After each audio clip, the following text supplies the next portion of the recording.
Hey, the last 30 days meant so much, you know. It meant the beginning of my retirement and the next chapter of my life. It meant a trip to Argentina with my son. The last time he was there, he was a teenager.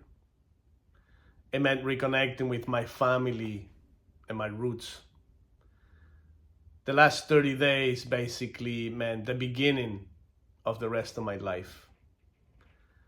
The ironic part was that I already knew this would be one of those trip of a lifetime before even going there. Something to do with mindset and timing, I guess. So I decided to document some of it and take you along with me, so to speak, and show you Argentina through my eyes. 2 days earlier, I had worked my last shift at the Brampton assembly plant in 30 years. Quite surreal, actually.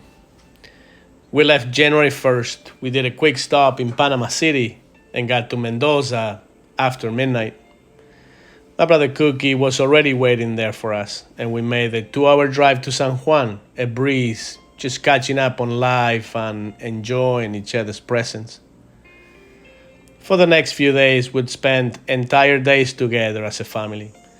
All my siblings were off at the same time, so every single day we'd be drinking mates, hanging out at someone's pool, and burning beef. First day in Argentina. It doesn't surprise me. For the first few days, just decompressing from a busy year, just chilling in San Juan, going for hike to amazing places, and basically in complete vacation mode. Rodeo was next. Rodeo is a place we love going to, and the hour-and-a-half drive never gets old.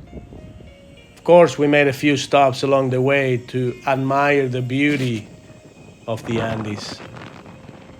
That feeling of being connected to Mother Earth. That feeling of being one with the wind. My father, my sister Belen, and her daughter Sofia were already in Rodeo. But Rodeo is not for everyone.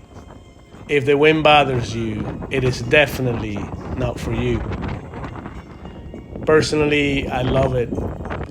People come to this very spot from all over the world searching for those strong winds. I guess some people run away from the forces of nature, while some of us embrace them. And if you guess barbecue for dinner that night, It's Barbie you were right. time. What a shocker. We had a great night. We even got to sample some really good Argentinian wines. And then my father and I annoyed everyone by staying up until 7 in the morning, singing a cappella. The guitar strings were damaged, and I noticed we sounded a lot more tipsy without that guitar. But I wouldn't change a thing. I truly relish those moments. No, it was not the first time my dad and I got drunk together, and quite honestly, I am hoping there's many more nights like this. I figure having my dad in great health while I'm in my 50s in itself is a cause for celebration.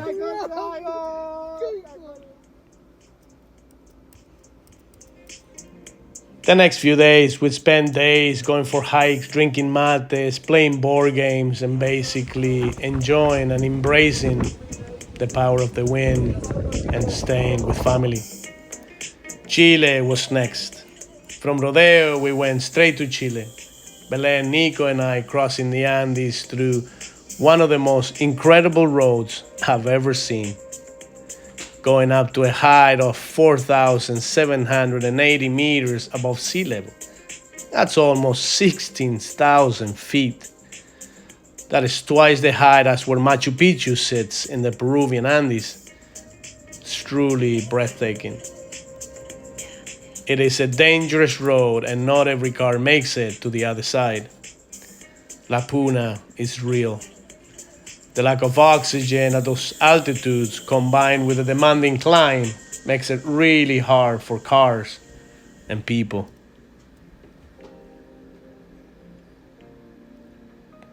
But once you cross the Andes and made it to the other side, that same road will take you straight to beautiful La Serena, where you have endless beaches. And on that main street, Avenida del Mar, you have plenty of shops, hotels, restaurants, and casinos. So there's certainly something there for everyone. My aunt and young cousins happened to be in La Serena at the time, so it was really good seeing them and got to spend some time with them. My family is so big, we see relatives everywhere we go.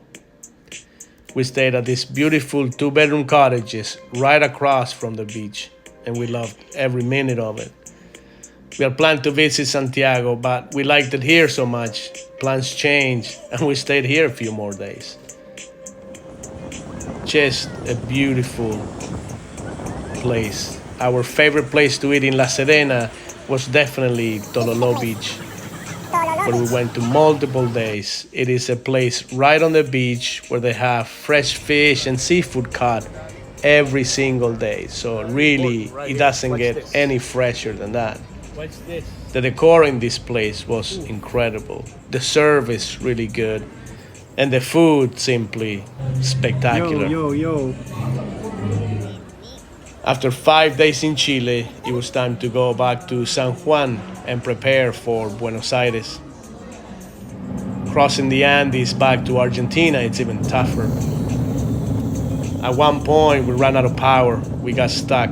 We had to backtrack a few miles, then floor it to 6,500 RPMs in first gear to make it to the top in my mom's little Renault Clio. What a beauty. But we saw many cars dead on the side of the road. Nico even got puna and had headaches and vomit for 2 days. Really a tough climb, but an incredible drive. We got back to San Juan, and my brother Cookie was waiting for us with a gorgeous, delicious barbecue. Thank you, Cookie. You are the best. And after 2 days in San Juan, we were off to Buenos Aires. Buenos Aires. Where even before you land, you get to see El Monumental, the River Plate Stadium, one of the most iconic stadiums in the world. Yeah, we're in Buenos We Aires. checked it to our apartment a few blocks from Avenida 9 de Julio, one of the widest roads in the world. It is the signature street of Buenos Aires. And we were off to walk this incredible city. We walked 8 or 9 hours, with a few beers in between, obviously, and made it to my aunt's house in Palermo at around 8 p.m. Once again, seeing family everywhere we go. They treated us to a delicious dinner and a fabulous night of conversation. We hadn't seen them in a few years, so it was a real treat catching up. The next few days, we did the double-decker bus, hop on and off anywhere, and it was great. It is an awesome way to see the city.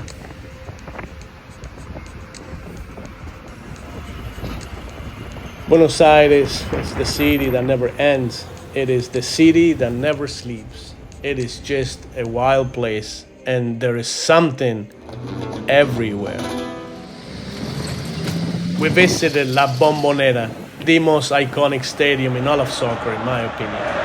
Walking the streets around the stadium gives you a sense of the level of passion people have for Boca Juniors. We visited San Telmo, a beautiful place where the cobblestone streets and early century architecture are still intact, where the parks are full of life with merchants and artists from across the country, and a tango treat right in the middle of it all. I mean, it doesn't get any more Argentinian than that. For lunch, we headed to the San Telmo market, where we had a really hard time deciding what to eat. I mean, everything just looked incredible. What a place.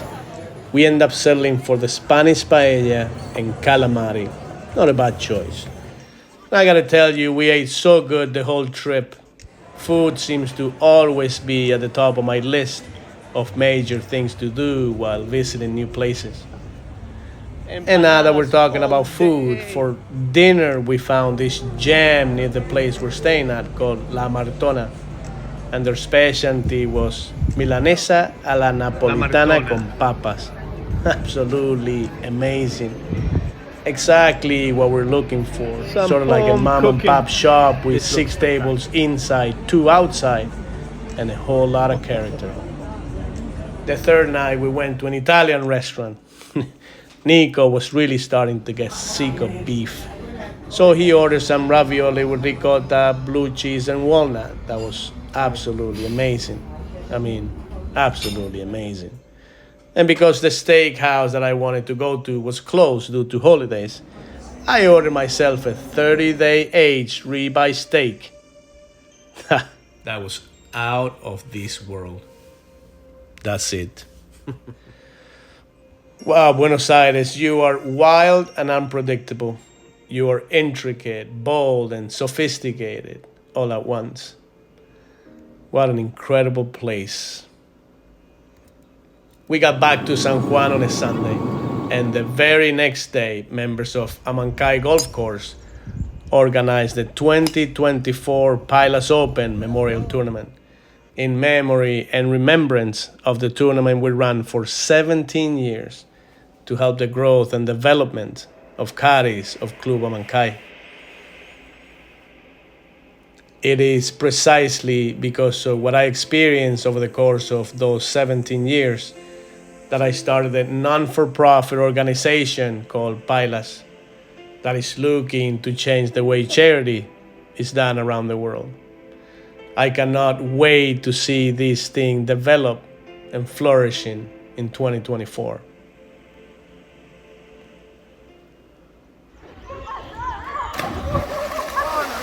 And with one more week till we go home to Canada, we spent every day near water to fight the 40-degree heat and soaking up as much family love I can store in my veins. Visiting our favorite restaurants, eating our favorite ice creams, and always knowing, always, how lucky I truly am. And in our last day in Argentina, some family got together to say goodbye. And what else did you think we're gonna eat? Yep, another beauty. With my brother-in-law Lucho in charge, making a whole costillar a la llama. Con chinchulines, mollejas, chorizos, morcillas, entrañas, and anything you can think of. It was a beautiful night with a tiny bit of my family. And I said tiny bit because my grandma went on to have 10 children, 36 grandchildren, and 32 great-grandchildren. She sadly passed away last year at the age of 92, not before writing and publishing her own autobiography, Herencia, at the age of 90. What an incredible woman, such a positive influence in so many lives. There you have it. 30 days in Argentina through my eyes. I realize I'm very, very lucky, and I am grateful. Life, it's a gift. Something to do with mindset.